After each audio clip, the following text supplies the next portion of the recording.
Ұйықтап жатсам түсімде донер жеп жатырмын.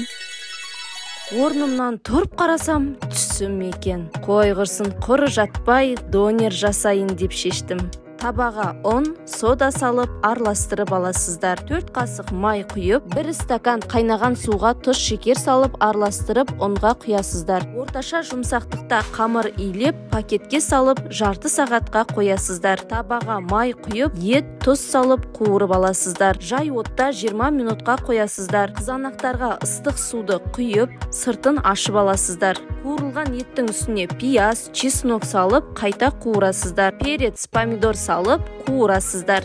Томат, қызыл бұрыш, қара бұрыш, тұз салып, артынан кинзаны салып қуырасыздар. 20-25 минут жай отта қайнатасыздар. Қамырларды бөліктерге бөліп алып, әр қайсысын дөңгелек етіп жайып аласыздар. Қызып тұрған табаға лаваштарымызды 2 бетін пісіріп аламыз. Лаваштың қамыры дәл осындай әдемі жұмсақ болып шығады. Ішіне начинкасын салып, дастарханға ұсыныңыздар. Рецепт ұнаса, парақшама тіркеле кетіңіз.